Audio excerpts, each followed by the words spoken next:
warahmatullahi wabarakatuh. Perkenalkan, nama saya Rani Dwi Rahmawati, NPM 230101096.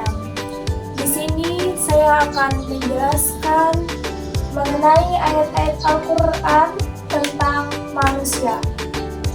Yang pertama yaitu penciptaan manusia di dalam Al-Quran. Nah, di sini dijelaskan bahwa dalam Al-Quran dan hadis terdapat 3 jenis penciptaan manusia. Yang pertama, penciptaan Adam sebagai manusia pertama. Kedua, penciptaan Hawa sebagai manusia kedua.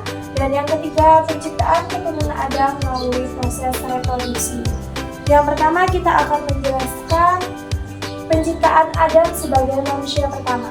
Nah, di sini Adam diciptakan sebagai manusia pertama, yang dimana ini penciptaannya itu sangat spesial. Diciptakan langsung oleh Allah melalui saripati tanah. Yang kedua yaitu penciptaan Hawa sebagai manusia kedua. Nah, Hawa ini juga spesial, tidak seperti manusia yang lainnya. Hawa ini diciptakan langsung oleh Allah, tetapi melalui sebagian tubuh dari Adam. Tepatnya, Hawa ini diciptakan melalui tulang rusuk sebelah kirinya Adam menurut hadis riwayat Imam Bukhari Muslim. Yang ketiga yaitu penciptaan keturunan Adam melalui proses reproduksi. Nah, setelah diciptakannya Adam dan Hawa, maka berkembang biaklah manusia. Nah, setelah Adam diciptakan oleh Allah, Hawa diciptakan oleh Allah, selanjutnya penciptaan manusia ini melalui kedua orang tua atau melalui ayah dan ibu. Dijelaskan juga di dalam Quran surat Al-Mu'minun ayat 12-14 yang artinya sesungguhnya kami telah menciptakan manusia itu dari saripati tanah, kemudian kita jadikan menjadi air mani yang ditaruh di tempat yang kokoh yaitu rahim. Kemudian air mani itu dijadikan menjadi segumpal darah. Segumpal darah kami jadikan menjadi segumpal daging. Lalu segumpal daging kami jadikan menjadi tulang belulang. Lalu tulang belulang ini kami bungkus dengan daging. Dan yang terakhir yaitu Allah meniupkan ruh ke tulang belulang yang sudah dibungkus daging tersebut. Dan jadilah manusia dalam bentuk yang sebaik-baiknya. Kemudian yang kedua yaitu tujuan penciptaan manusia. Di dalam Al-Quran surat Al-Baqarah ayat 30 dijelaskan bahwa Bismillahirrahmanirrahim, wa idz qala rabbuka lil malaikati inni ja'ilun fil ardi khalifah qalu ataj'alu fiha may yufsidu fiha wa yasfiku dima wa nahnu nusabbihu bihamdika wa nuqaddisu lak qala inni a'lamu ma la ta'lamun, yang artinya dan ingatlah ketika Allah berfirman kepada para malaikat, sesungguhnya saya menciptakan khalifah di muka bumi ini.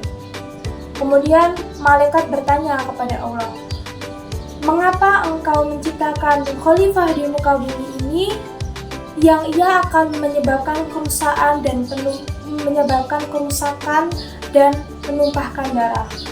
Sedangkan kami yang selalu bertasbih kepadamu, memujimu dan mensucikan namamu dan mengagungkan namamu.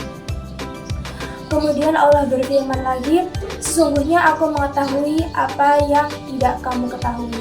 Jadi di sini manusia diciptakan memiliki visi atau tujuan yang khusus, tidak hanya diciptakan saja.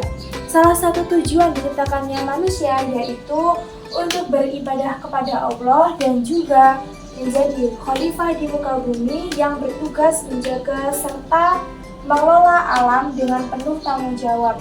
Jadi tujuan diciptakannya manusia itu salah satunya menjadi khalifah di muka bumi yang mengelola serta menjaga alam.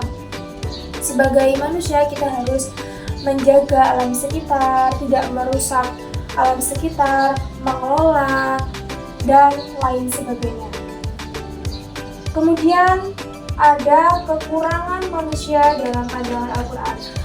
Setelah manusia diciptakan dan tujuan diciptakannya manusia sudah dijelaskan, kemudian kita lanjut ke kekurangan manusia. Ternyata manusia itu juga memiliki kekurangan dalam pandangan Al-Quran. Dijelaskan yang pertama yaitu keterbatasan pengetahuan.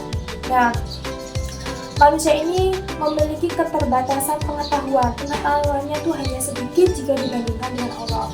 Hanya mengetahui sebagian kecil dari ilmu Allah. Ada ilmu-ilmu gaib yang tidak bisa dinalar oleh akal pikiran manusia. Salah satunya yaitu tidak tahu kapan ajal datang, tidak tahu tentang takdir kita yang sudah Allah tulis di Lauhul Mahfuz, tidak tahu tentang jodoh kita, tidak tahu tentang kapan hari kiamat dan lain sebagainya. Kemudian yang kedua yaitu kecenderungan lalai dan lupa. Nah, ini salah satu kekurangan manusia juga, lalai dan lupa, seperti lalai beribadah. Kita sering menunda sholat, terus sering meninggalkan sholat, itu lalai dalam beribadah. Yang kedua yaitu lupa bersyukur. Ketika kita mendapatkan nikmat yang banyak, nikmat itu yang diberikan oleh Allah, kadang kita lupa bersyukur. Kita hanya menikmati nikmat yang diberikan oleh Allah, tapi kita tidak mensyukurinya, maka nikmat yang banyak itu akan terasa selalu kurang. Jadi nikmat sedikit atau banyak itu wajib kita syukuri. Kemudian ada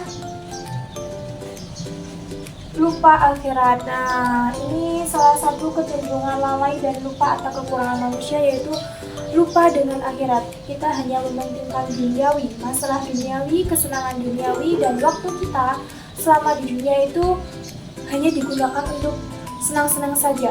Tidak digunakan untuk beribadah, mencari bekal untuk akhirat. Itu manusia itu tuh jarang menggunakannya waktu yang ada di bumi itu dengan sebaik mungkin, dan menyesalnya ketika di akhirat.